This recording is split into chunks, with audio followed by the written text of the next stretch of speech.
Olá, sou a professora Patrícia Fontes, esse é o meu sinal. Estamos retomando nossas atividades, nossas temáticas. Hoje a gente vai conversar sobre estimulação cognitiva. Queria agradecer a você que enviou essa temática. Importante dizer que as temáticas que iremos desenvolver ao longo desse semestre, são temáticas que foram enviadas pelos professores do AE. Então, agradecemos antecipadamente, agradecemos com muita veemência essa colaboração, essa participação de vocês, é importante, a gente quer sentir vocês aqui junto com a gente, e aí essa temática de estimulação cognitiva foi uma temática que foi sugerida pelos professores do AE como uma demanda importante para o atendimento educacional especializado e como uma demanda importante também para o professor da sala regular. Então, o que se refere à cognição? O que a gente pode ter de informação, de elementos para conceituar a cognição?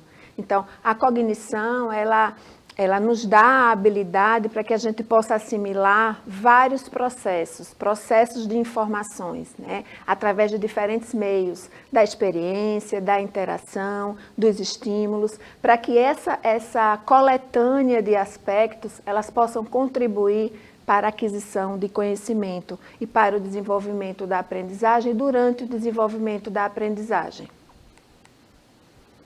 E aí, cognição envolve vários instrumentos, vários aspectos, que a gente chama de ferramentas mentais. E aí a gente se refere à atenção, à percepção, ao processamento da informação, às memórias, memória de curto prazo, memória de longo prazo, memória que possibilita conceituações, e o raciocínio lógico, que não é só o raciocínio lógico matemático. Então, quando a gente fala de cognição, a gente contempla esses diferentes aspectos. E a gente pode citar até a existência de 28 aspectos que contemplam esse campo de cognição. Obviamente que a gente não vai falar sobre todos, mas a gente vai tentar contemplar aqui nesse nosso encontro aspectos que são importantes, aspectos preditores, indispensáveis, para que a gente possa desenvolver habilidades importantes, competências importantes nos estudantes, pensando na aquisição de habilidades mais complexas. Então, o que é estimulação cognitiva? Quando a gente fala estimulação cognitiva, qual o objetivo da gente ter esse elemento fazendo parte das nossas intervenções diárias no contexto escolar? Quando a gente se refere a esse estímulo de cognição, a gente está falando de estimular com atividades diferenciadas, o campo perceptivo todo, atenção, percepção, memória e as funções executivas. Então, aí é quando a gente relembra o que a gente falou nos nossos encontros anteriores relacionado à tríade de aprendizagem. Quando a gente fala de estimulação cognitiva, a gente não pode esquecer de falar de conação e de funções executivas, porque estão interligados nesse processo todo de estímulo, que vai fazer com que o estudante possa participar de maneira mais autônoma, possa de verdade adquirir aquisições importantes do saber escolarizado, do saber formal. E aí, com essas demandas de estimulação cognitiva contempladas, a gente entende que fica muito mais fácil para o estudante se apropriar do sistema de escrita alfabética. E a nossa intenção é que o estudante com deficiência, ele se alfabetize, que ele consiga esses elementos que vão surgir, que vão ser trabalhados a partir da estimulação cognitiva, para que ele possa se apropriar do sistema de escrita alfabética. Então, aí eu resolvi fazer uma analogia. A gente tem diversas funções cognitivas que possibilitam raciocínio complexo. Esse raciocínio complexo se refere à aquisição de conhecimentos. E aí, essas diversas funções a gente pode tratar como ingredientes. Esses 28 ingredientes que a gente tem, que contempla a estimulação cognitiva. Então, diversas funções cognitivas para se chegar a um raciocínio complexo, diversos ingredientes que a gente pensa num bolo gostoso. Então, a gente tem vários ingredientes que a gente precisa utilizar para fazer um bolo gostoso, um bolo completo, um bolo fofinho, E aí a gente tem diversas funções que possibilitam o raciocínio complexo. Então, é como se esse raciocínio complexo, ele fosse um bolo gostoso com vários ingredientes. Então, e aí a gente não pode fazer isso de forma isolada. A gente precisa integrar todos esses ingredientes no processo de estimulação cognitiva para que o estudante consiga saber, fazer, né, identificar, raciocinar. E aí, um movimento isolado, ele vai levar só ao saber. Ele vai saber aquilo que você está propondo. Um movimento isolado vai fazer como se a gente estivesse construindo um bolo que solou. Né? O bolo que solou está faltando alguma coisa. Então, é o movimento isolado. A gente precisa dessa integração de todos esses ingredientes. E aí, quando a gente tem sequência, regularidade, sistemática e intenção, a gente pensa que a gente está construindo um processo de aprendizagem que se configura no pensar, no saber e no fazer. É isso que a gente quer para o estudante com deficiência, né? E aí, o que a gente entende? Que quando a gente contempla todos esses ingredientes de forma integrada, cada um no seu tempo, sendo explorado de maneira correta, na medida certa, a gente está construindo esse bolo fofinho, esse bolo gostoso, né? Que é o pensar, o saber e o fazer, que configura o conhecimento complexo, habilidades mais complexas. Então, como é que a gente faz isso? Né? De que maneira a gente vai contribuir para esse desenvolvimento cognitivo, né, do estudante através da estimulação? E aí eu trouxe na prática para vocês algumas atividades que a gente explora, que a gente constrói, que a gente tem acesso de forma muito fácil e que são muito importantes no desenvolvimento dessas habilidades.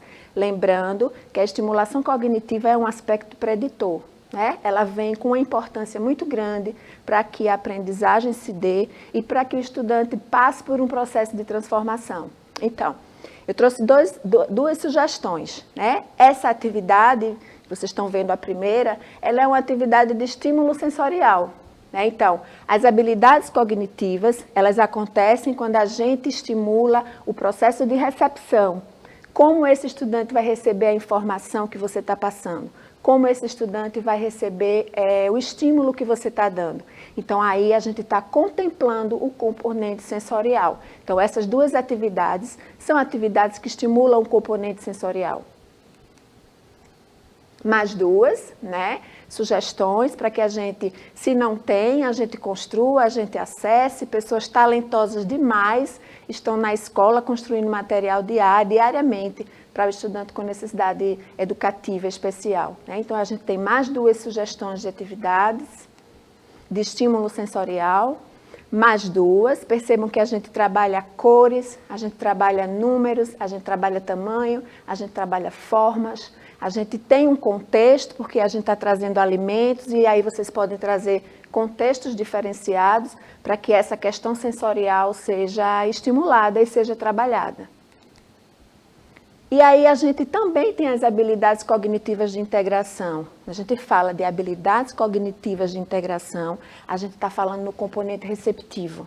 Né? E esse componente receptivo, ele não pode se desvencilhar da conação. O que é conação, gente? Vamos lembrar. São os aspectos emotivos, afetivos, como a gente se sente fazendo, como a gente se sente realizando. Então, essas duas atividades que vocês estão vendo, elas são atividades que contemplam a questão conativa, de como eu me sinto fazendo, são extremamente estimulantes, porque a gente traz referências de animais, porque a gente traz referências de cores, de texturas, e esse é um processo de estimulação sensorial que também trabalha as questões conativas, da emoção, do interesse, né, que precipitam a participação maior do estudante. Mais duas atividades do componente de percepção, né, que contempla a conação. A gente tem animais e a gente tem elementos da natureza, elementos reais, as folhinhas de verdade, para que ele tenha acesso, para que ele construa. E aí você contextualiza com animais e pode trazer animais de extinção, né? Outro elemento com número, a gente trabalha o material concreto, atenção, percepção, concentração, e a gente está trazendo a referência do número, que a gente pode trabalhar número e numeral. E aí a gente tem as habilidades de execução, que estão diretamente ligadas ao componente motor, né, e à linguagem. Como a gente recebe a informação e como a gente expressa a resposta dessa informação que a gente recebeu. Então, isso é linguagem, né? Linguagem receptiva e linguagem expressiva. E esse componente motor, ele é um atrativo muito grande para a participação. Então, sempre que a gente for trabalhar com estimulação cognitiva, é importante que a gente contemple o elemento motor, que a gente traga materiais concretos. Eles dão uma resposta muito positiva e muito rápida em relação às habilidades que a gente quer desenvolver. Mais atividades, né, de estímulo motor, atividades simples que a gente pode fazer de forma muito tranquila no nosso dia a dia. Mais atividades, então a ideia é que vocês tenham elementos para criar outras atividades, para que a gente possa operacionalizar tudo isso que a gente vem falando de fundamento para a nossa prática. Então, percebam que a estimulação cognitiva, ela precisa estar presente no nosso dia a dia com o estudante que está iniciando a escolaridade, quer na sala de recursos multifuncionais ou na sala regular. Então, independente do conteúdo de base curricular, né, da base curricular, do saber formal que você vai trabalhar, você pode, de forma integrada, trazer aspectos que fazem parte do contexto cognitivo, conativo, contemplando as funções executivas também, obviamente, como a gente se organiza para fazer isso. Então, a ideia é que nos nossos próximos encontros, a gente veja mais atividades significativas, contextualizadas e que fique evidente para a gente, para as famílias, né, para o nosso colega que acompanha o nosso trabalho, qual é a intenção, né, daquela proposição, qual é a intenção daquele recurso, qual é a intenção daquela atividade. Então, no nosso próximo encontro, a gente vai ver mais atividades que estimulam, sempre atrelando, obviamente, a área de desenvolvimento. Então, espero que vocês tenham gostado desse primeiro momento, fizemos uma fundamentação e nos nossos próximos encontros nós vamos falar de como operacionalizar isso, como é que se faz estimulação cognitiva na prática. Muito obrigada pela presença de vocês, conto com vocês nos outros dias, nós temos mais 2 dias para falarmos sobre estimulação cognitiva. Obrigada, tchau, tchau, bom reencontrá-los.